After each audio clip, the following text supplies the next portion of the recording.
the WKYT studios in Lexington, this is Kentucky Newsmakers with Bill Bryant. Good morning. We hope you're enjoying your weekend, and we welcome you in from WKYT News. Lexington Mayor Jim Gray is with us for a wide-ranging interview this morning. Things happen fast in Lexington, and although we're cooling down after a hot ending to summer, some issues continue to percolate. There is a controversial proposal for a hike in the local minimum wage. Some say it's the fair thing for a progressive city to do, while others say it might run jobs across the county line. There is talk of possibly having another cable TV provider in town instead of continuing with the exclusive franchise with Time Warner. The health department has started a needle exchange with the determination to limit the spread of disease by IV drug users. Centerpoint has new developers in charge. They're promising things will soon be happening in that famous hole in the middle of downtown. Lexington lost a longtime city councilman when Ed Lane died last month. Mayor Gray has now appointed a local businessman to serve out the term. And all of this comes as excitement is building for the 2015 Breeders' Cup that will see Triple Crown winner American Pharoah hit the track in his hometown. Is the city ready for the big event? Always a lot to discuss when Lexington Mayor Jim Gray stops by, and we appreciate it very much. Thank you for coming in. Good to see you. Thank you. Well, you're coming off a discussion about the minimum wage by City Council. In the end, do you think that Lexington will join Louisville, the state's largest city, and some other cities around the country in raising the local minimum wage? Well, Bill, as you know, the council met yesterday, a special session of the council to debate and discuss the minimum wage as it would apply here in Lexington. And it was, as expected, a vigorous conversation, a vigorous debate. And the council is examining this in the way it should. And I have said that my view of this is that the minimum wage should be, I favor an increase in the minimum wage. It should be done at the federal level. And that's why it's challenging for cities to make a decision like this, to actually raise the minimum wage on its own, because it affects its competitiveness with neighboring areas. If Nicholasville, for example, decides that they're not going to address it and Lexington does, then it very likely could affect Lexington's competitiveness. And this is what the council's examining. And I've been observing and listening and having discussions myself on the issue. And this is what's healthy about democracy. You know, we get to examine these sometimes difficult and thorny issues. So while some of the discussion is about how much to raise it by, some proposing $9 an hour, some to $10 an hour, and in many cases to do that in steps over time, you're not there at all yet on whether it should be done on the local level. Well, what I've said is that it should be done, and it should be done at the federal level. And this is the way it's always been addressed, and it's appropriate. And I feel like that we've been misserved at the federal level by not addressing it. There's plenty of indication that the minimum wage should be raised. Plenty of indicators tell us that. And historically in America, this is what we have addressed, these issues like this. And I have said that I do support that raise at the federal level, doing it at the federal level. Now, what we're doing today is examining it, and I'm fully engaged in this examination. I endorse what the council is doing in terms of examining it, and I'm going to weigh all the issues just as they are, as they make that decision. What do you hear out there in terms of, do businesses take one position and some others go the other way? Well, some businesses which depend often on the wages at this level are concerned about the raise of the minimum wage. And so I've heard that, of course, but I hear many businesses, and that includes the city, where no one is today earning at the minimum wage level. It's all above that minimum wage level. So businesses like Walmart, for example, you know, even businesses have realized that they need to address this, and they've gone ahead and done it. And an institution like the city government has gone ahead and addressed it. So in order to be competitive, that's what businesses, progressive businesses, are already doing. Now, it does, and it can affect some of smaller businesses, and that's why the council is examining this so carefully. There's suddenly talk of a possible second cable TV provider in Lexington. Windstream wants in on the action, apparently. Are you considering that, or do they come in and take over some of the lines, or Time Warner would continue to be the franchise holder in Lexington? Time Warner would continue to be the franchise holder in Lexington. What the council did was endorse the Windstream adjustment, and this would mean that Windstream would translate into Windstream being essentially doing its own cable, providing its own cable, but it wouldn't change the agreement that is currently exists with Time Warner. But it does give our users perhaps a little bit more of an option. It's actually Windstream's decision to engage the work directly rather than contracting it out. And they would do their own hardware through, they would do their own, through their internet service, I guess, right? That's my understanding of it, and the technology sometimes eludes me, Bill. But what I'm told is that it would be good for consumers and it would be good for the city. Why do cities grant exclusive franchises to cables? Well, historically, this is like the decisions that have made with regard to water, for example, or electricity. The view is that the lower cost to consumers will occur over time with a single provider like the Time Warner franchise that we have now. There's been a lot of concern about that. I've expressed my concerns about it. We're on record of having vigorously engaged this franchise when it came up, and Lexington was one of the few cities around the country that was so vigorous in its consideration in the competition for the franchise renewal. Are they responsive to you when you lodge a complaint with Time Warner? Well, when I've lodged a complaint, I think they're responsive, but I don't think it would ever be appropriate that they would respond to the mayor in any way differently than they'd respond to I would say it this way, Bill, they shouldn't respond to you or me any differently than any other citizen. If you collect some concerns and then speak on behalf of the city. I see what you're saying, yes. Yes, the simple answer to that is that any bona fide business, any good business is going to respond to citizen or customer complaints. Now, in our franchise agreement, Time Warner agreed to several adjustments, including their customer service hours. So the good news, when there is good news, is that a good business is going to respond to customer complaints. You and I both know that from being in their businesses ourselves. Lexington has a large homeless population, and there's a homeless shelter now set to go to the former Mayor's Training Center that's out there in the Eastland area off Industry Road. Right. There have been some concerns that have been registered by some business owners, and they have been pretty vocal in their opposition to that going there. Right. Well, and those business owners have been their complaints, and I want to say this because they have been really, the language that I'm searching for is gracious. They have recognized that the city needs to and should address these needs. They're distressing needs. Some of those in our society who need these services, and the city is expected to address them. Now, what we're doing, though, and what the benefit of this is, we're taking what amounts to 2 shelters and consolidating into one. And in this, we should be able to better manage and better take care of those who are in need, and better also address the needs of the neighborhood.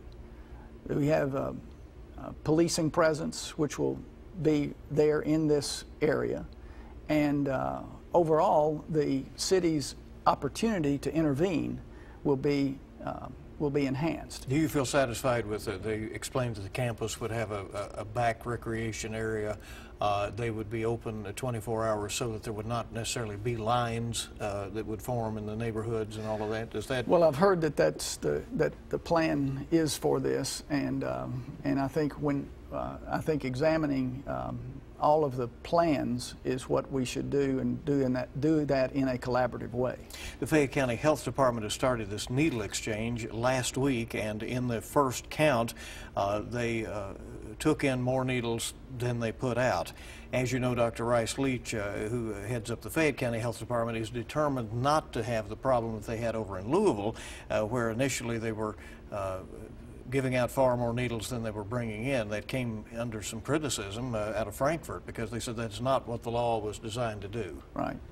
Well, and I have a lot of confidence in Rice Leach. He's an extraordinarily skilled and gifted leader, and we are at the really the forefront in this initiative. I'm encouraged by it. Do you, the early results are that you think this is going to be effective? The early results are, and what I, you know, when you're in a role like this, when you're always carefully say that you have a lot of confidence in someone, and I have that confidence, and I will say that that Rice thinks things through. I want to get an update on downtown. Lots of issues there. Since you were here, there's been this surprising announcement about new developers at Centerpoint. What do you know about them and their plans? Well, I'm encouraged. I think that the city is encouraged. It's been a long time in getting to the place that we are. You know, we went through an extraordinary period in the Great Recession, and I would go across the country. Sometimes I get the chance to visit in other cities. Not a lot these days because I stay home most of the time. But I was in Nashville not long ago, and a very similar condition existed, where a project was started right as the recession really emerged, and it's still in the stage of excavation. So recovering can come, sometimes it doesn't come so swiftly. But what I'm encouraged about is that this development group does have experience, and they do have the resources, and they have indicated a strong interest in this project, and that's where we are. They seem to have a lot of enthusiasm. Are you convinced they have a direction, exactly where they want to go? They want you to move City Hall there, for instance. Well, and we've said that that's premature. Now the city has a need for new facilities. We're hemorrhaging money in the building that was built in the early 1900s, and that needs to be addressed. But it's premature for us to say that we would be going in this location. What we want is, of course, the enthusiasm that has been demonstrated by this new development team. And there are a lot of moving parts, and we want to work with them. And anyone in the city who is encouraging development, it's the job and the role of the city to work with them. Are you intrigued, though, by the potential prospects of City Hall moving to that location and being part of a larger development? Now, what I would have to say, Bill, is that I'm always intrigued by what is most efficient, and for us to resolve our issues with respect to the location of City Hall, well, first we have to go through a careful examination of all the opportunities and the land. The city owns land itself, so we would have to examine it carefully. Now, the center of the city, that's where Centerpoint is. You know, that's attractive. I say to you often that I'm always open to possibilities, and that's where we should be in any project. Being in the construction business, I'm used to examining these issues, these kinds of questions, and so it's familiar territory for me. All right, there's talk of new speed limits in downtown Lexington. Rupp Arena will spend $15 million on upgrades. It is not the landscape-changing proposal that the mayor made last year. We'll talk about that and lots more, including the Breeders' Cup coming soon to Lexington. WKYT's Kentucky Newsmakers back with Mayor Jim Gray in a moment. Welcome back to WKYT's Kentucky Newsmakers. Delighted you're with us today, and we're joined by Lexington Mayor Jim Gray, continuing our discussion. We were talking about downtown and some of the changes there, including Centerpoint, and now a proposal comes along, Mayor, to reduce the speed limits in the downtown area. A lot of people talk about calming downtowns down for pedestrians and so forth, and in this case, you indicated it is a safety issue that has been brought to the council's attention, or at least to a committee's attention. Well, our traffic engineering director has presented this, and Dal Hoskins Squire, who's a repatriated. I love telling the story of Dal. I won't go too far in this bill, but she grew up in Lexington, went off to school, and got a master's in civil engineering, and then a job in Nashville, but she's come back to Lexington, and she's doing a great job in this role. And it was at Dal's urging and suggestion that this is being presented to a committee of the council. And what data tells us is that the faster the speed, of course, not unexpectedly, but we'll just put it this way, there's an 85% chance that someone will be killed if they are hit at 45 miles an hour. That drops to 5% at 25 miles an hour. So there's major safety issues associated with pedestrians here. And the simple answer on the urban context and a downtown environment, any retail environment where pedestrians are, is that, you know, the traffic is best when well, pedestrians are safer when the traffic is at a slower pace, at a manageable pace. The talk apparently is of lowering it to 25 miles per hour. It will require more than 100 sign changes. Are you talking about right in the immediate downtown area? Well, I think that's what the committee is going to be examining and addressing. My understanding is that that would be the focus point at this point in time. Short Street has had a couple of changes. They're set to be temporary for the Breeders' Cup crowd coming in. But do you think that is likely to stay and become a permanent? Well, it's just paint today, and it's a test or it's a pilot. And what urbanists tell us, what the consultants tell us, people who are smarter than I am about these issues, they tell us that this is what helps to animate and activate urban spaces. It's been done in other cities, and we're testing it here. Giving people a place to sit quietly. More of a comfortable place for pedestrians or those who are experiencing the urban space. And it was designed to encourage this environment, especially for the Breeders' Cup that we're going to be talking about shortly. About $15 million to be spent at Rupp Arena on upgrades. It certainly is not the landscape-changing redo that you wanted to do at Rupp Arena. Is your plan for a more extensive project dead for now? Well, what I've said and what I would say today is that when the time is right, the plan is ready. But in the meantime, upgrades need to be made. We are, never able to stand still. I often have said that when you're green, you grow, and when you're ripe, you rot. Well, an institution or a building like this, like Rupp, needs to be constantly. We need to constantly be examining its competitiveness. And that's what the board and the leadership at Rupp has done. Parks and Recreation has been asking for input about the city's pools and aquatic offerings, indications that people are heading off to more elaborate aquatic locations nearby in places like Richmond and Georgetown or the water parks in southern Kentucky. Do you see some kind of plan emerging that would be affordable? Well, I think that an aquatics plan for a city like Lexington, a competitive city where quality of life is so much a part of our economy, so much a part of what makes Lexington attractive, and providing these amenities, providing an aquatics center, for example, that's been done in other locations, is something that we ought to consider, and that's what we're doing. You've offered up neighborhood grants that you say that people in neighborhoods and those associations can dream a little bit, come up with some ideas, and present those and for consideration. What are the kinds of things could be done? Well, the council has passed $100,000 is in the budget for neighborhood improvements and for these neighborhood grants.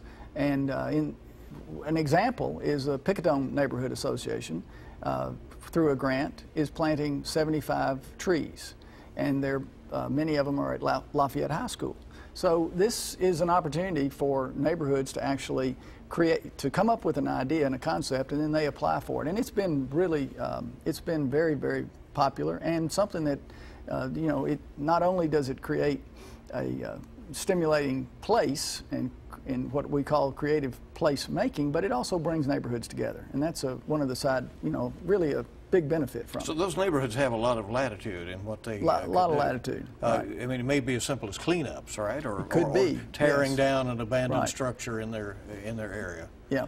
That sort of These thing. have been some of the projects that have been undertaken. You have appointed a new council member in the 12th district after the death of longtime councilman Ed Lane.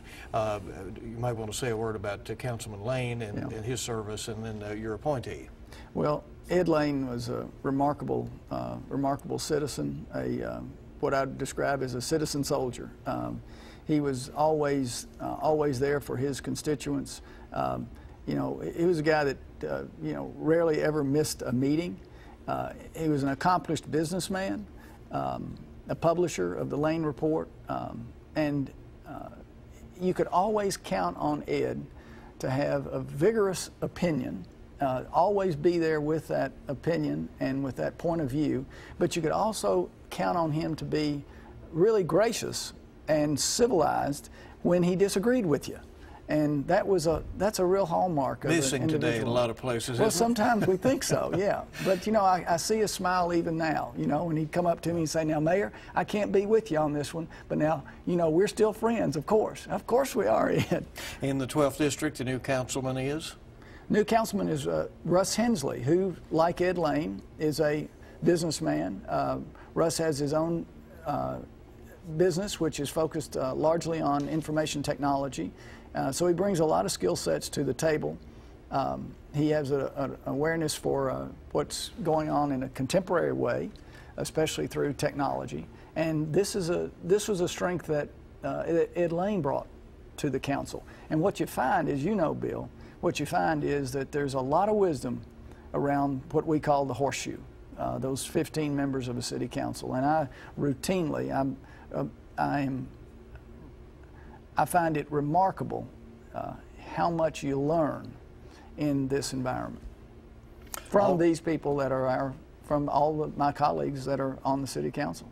We'll take a quick break. We'll be back with Lexington Mayor Jim Gray. Is Lexington ready for the Breeders' Cup? What about this talk of potentially changing Halloween, which I think there's an indication that probably won't happen? We'll talk about that and more when we come back on Kentucky Newsmakers.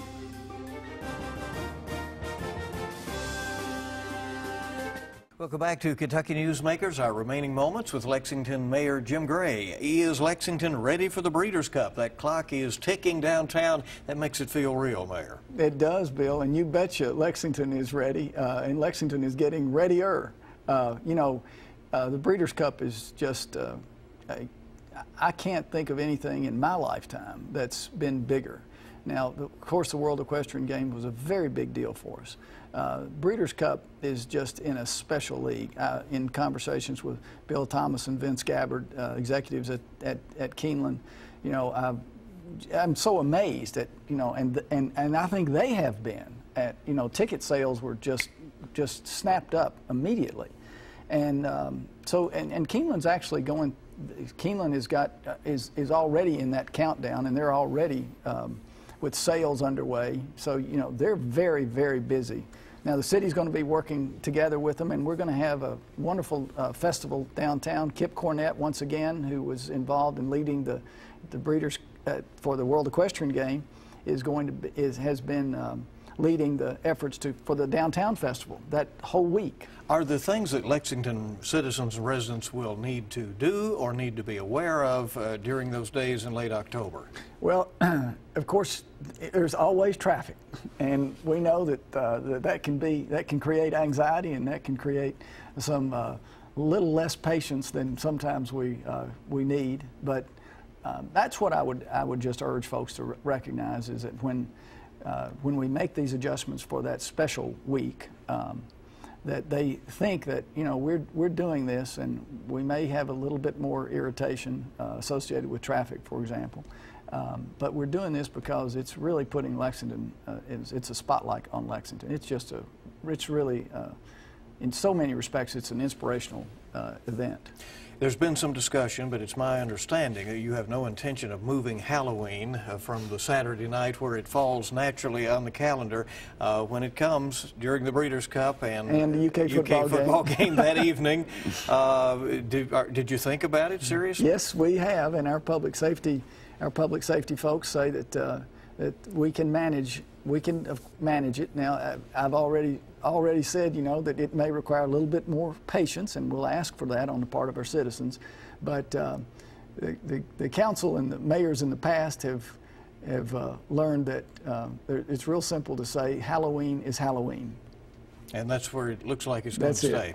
All right, since you were last here, we asked you before about your potential interest in running for the 6th District congressional seat next year in the Democratic primary. You indicated you never say never to potential opportunity. Matt Jones, now the sports radio announcer, has indicated that he is taking a close look at that. Are you and Jones talking about what might happen, or are you trying to figure out what the landscape looks like? Well, Matt would be a formidable candidate Matt's incredibly popular and a very bright guy, and you know, if I would say that Matt could be a real competitor for that seat. I've said that I'm always open to possibilities, Bill, but I really like what I'm doing today. And in terms of the democratic process, I would urge anyone who has a real appetite for public service, a real interest in public service. I would urge them, and that's in the conversation with Matt. I said, you know, if the pilot light is burning and it says that you really need to really want public service, then, you know, I don't know whether this is the time for you or not, but I would urge that. So you have talked with him? I have talked to Matt. And yeah. If he, of course, I've talked to Andy too. We talk routinely. Okay, all right. If he does not run, are you likely to run? What I've said is I'm open to possibilities, and we didn't go into that conversation. That's Kentucky Newsmakers. Thank you, Mayor, for being here. We appreciate you being here, and we certainly hope you make it a good week ahead.